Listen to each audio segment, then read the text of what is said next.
The air crews who'd scoured the southern seas got the word first. The miracle they'd hoped for had happened. Guys, we just had some great news.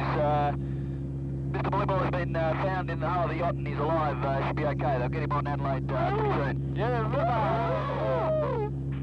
And the wily old fox has disappeared in. Against all the odds in freezing temperatures and mountainous seas, Tony Bullimore had hung on and survived. It was just determination, a sheer determination, a little water, a little chocolate, hanging in there, and I think I only just made it, quite honestly. A sonar beacon dropped into the ocean provided the first real clue that there was life on board his upturned boat. A faint tapping noise could just be heard amid the lapping water. Hopes rose as HMAS Adelaide powered towards the yacht. A dinghy headed to the wreck, and suddenly Tony Bullimore was hearing voices. The boat was 3/4 full of water, upside down, and all of a sudden I heard planes, helicopters banging on the side of the hull. It took me, I think, 15 seconds to get to a place in the hull where I just dived out from inside the hull out into the open sea, because I was positive that there was people there. So would he ever sail again?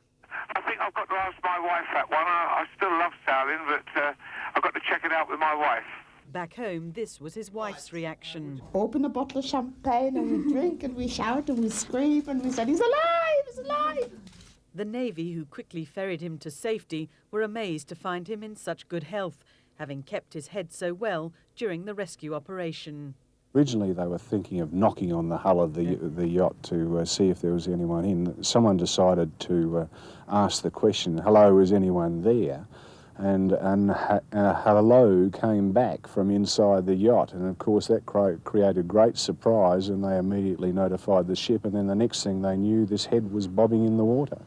The fact that Tony Bullimore defied the elements for so long has astounded those who organised his rescue.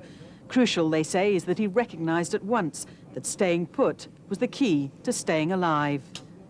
And so tonight, one of the great maritime heroes is heading safely back to port. Libby Vina, ITN, Australia.